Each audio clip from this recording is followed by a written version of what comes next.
അങ്ങേയറ്റം വേദനാജനകമായ ഒരു മുഹൂർത്തത്തിലൂടെയാണ് ഞങ്ങളിപ്പോൾ കടന്നു പോകുന്നത്. ഞാനിപ്പോൾ ഉള്ളത് കേരളപുരത്ത് മരിച്ച വിഭജികയുടെ വീട്ടിൽ മുന്നിലാണ്.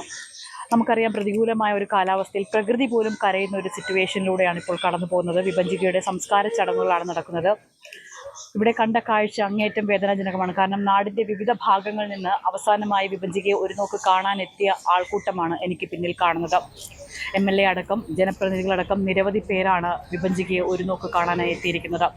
ദുബായിൽ കഴിഞ്ഞ 15-ാം തീയതിയാണ് ഫ്ളാറ്റിനുള്ളിൽ തൂങ്ങി മരിച്ച നിലയിൽ കാണപ്പെട്ടത്. കുഞ്ഞിനെ കൊലപ്പെടുത്തിയ ശേഷം വിഭജിക ആത്മഹത്യ ചെയ്യുകയായിരുന്നു.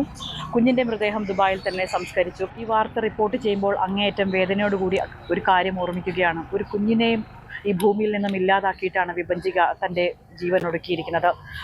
അത്രത്തോളം ഗാർഹികമായ പീഡനത്തിനും ഒരു സ്ത്രീധന പീഡനത്തിനും ഇരയായിരുന്നു. ഒരുപാട് വിദ്യാഭ്യാസമുള്ള കുട്ടികളൊക്കെ തന്നെയാണ് ഇവരൊക്കെ തന്നെ. ഈ അടുത്ത കാലത്താണ് അതുല്യ എന്ന് പറയുന്ന ഒരു പെൺകുട്ടിയും ഇത്തരത്തിൽ മരണമടഞ്ഞത്. അങ്ങേയറ്റം വിഷമത്തോടു കൂടി തന്നെ ഇത്തരം വാർത്തകൾ ഞങ്ങൾ റിപ്പോർട്ട് ചെയ്യേണ്ടി വരുന്നു. ദുബായിലെ ഫ്ളാറ്റിൽ തണുത്തുറഞ്ഞ അവളുടെ ശരീരം, അതായത് ഒരു അമ്മയും കുഞ്ഞും മരണപ്പെട്ടു എന്നുള്ള വാർത്ത അങ്ങേയറ്റം വേദനിപ്പിച്ചതായിരുന്നു. ആ വാർത്തയ്ക്കിപ്പുറം 10 നാളുകൾക്കിപ്പുറം വിഭജികയുടെ ശരീരം കൊണ്ടുവന്നിരിക്കുകയാണ്. തണുത്ത് മരവിച്ച വിഭജികയുടെ ശരീരം കാണാൻ തടിച്ചുകൂടിയ ആളുകളാണ് എനിക്ക് പിന്നിൽ കാണുന്നത്.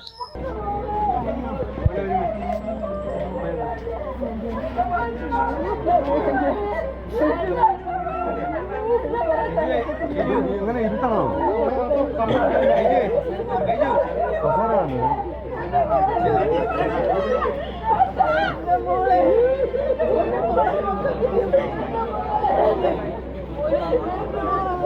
അവിടെ നല്ല കസാര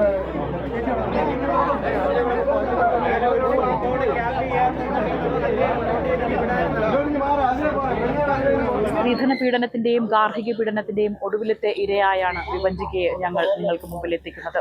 ഇനിയൊരു വാർത്തയും ഇത്തരത്തിൽ, അല്ലെങ്കിൽ ഗാർഹിക പീഡനത്തിൻ്റെയും സ്ത്രീധന പീഡനത്തിൻ്റെയും പേരിൽ ഒരു പെൺകുട്ടിക്ക് പോലും ഈ ഒരു ഗതി വരുത്തരുതേ എന്നുകൂടി ഞങ്ങൾ പ്രാർത്ഥിക്കുന്നു. ക്യാമറമാൻ അൻഷാദിനൊപ്പം ബിൽവനിച്ച്.